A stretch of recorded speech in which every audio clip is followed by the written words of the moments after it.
How aspirin works. New understanding of old remedy may spell relief for regular users. Although aspirin was introduced as a pain reliever nearly 100 years ago, how it actually works has remained a mystery until now.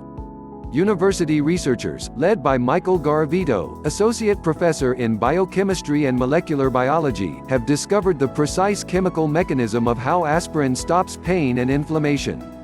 The team's finding, reported in the journal Nature, Structural Biology, means that millions of arthritis sufferers and others who regularly take aspirin to reduce pain and inflammation may be able to look forward to improved drugs with fewer side effects. Aspirin and other non-steroidal anti-inflammatory drugs (NSAIDs), such as ibuprofen and indomethacin, work by inhibiting an enzyme that produces prostaglandins, hormone-like messenger molecules that trigger processes in the body, including inflammation. The Chicago researchers have shown that aspirin splits into two parts and affixes one part to the enzyme, permanently altering its chemical structure and blocking the reaction that produces prostaglandins. Aspirin is the only NSAID known to work in this manner. The new finding follows a report last year by the same researchers in which they determined the molecular structure of the enzyme, prostaglandin H2 synthase, or PGHS. Using X-rays to probe the positions of atoms in tiny crystals of the enzyme, they showed that PGHS has a tunnel running into the middle of it. The raw material must pass through this tunnel to reach the core of the enzyme, where it will be converted into prostaglandin. The team reports that aspirin permanently attaches a portion of itself inside the tunnel, where it acts as a gate, blocking prostaglandin's precursor from reaching the active site of the enzyme. The researchers further showed that this gate can be in two positions, either fully or partially closed, and that the position of the gate may differ between two forms of the enzyme found in the body. Finding such differences between the two forms is the key to developing improved NSAIDs.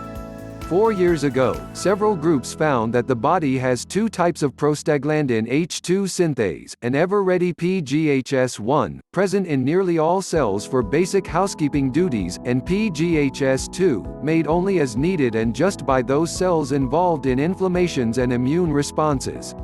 Unfortunately for pain sufferers, and especially for rheumatoid arthritis patients, who must take huge doses daily, none of the current crop of 16 NSAIDs discriminates between the two enzyme forms.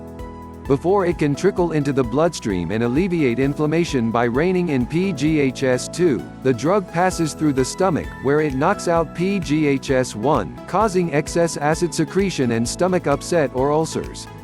Just 4 years ago, the consensus in the pharmaceutical community was you couldn't build a better aspirin, Garavito said.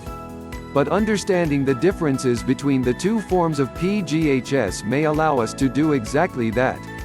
We know that PGHS2 is only partly blocked by aspirin, while PGHS1 is completely knocked out.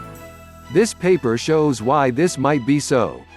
The bottom line is that although the two forms of the enzyme seem very similar, their active sites are subtly different, and this could be a basis for rational drug design.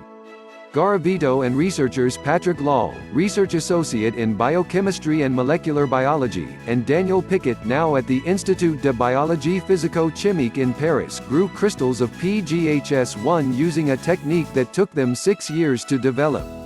They diffused into the growing crystals an analog of aspirin that contains a bromine atom to aid in the X-ray crystallography.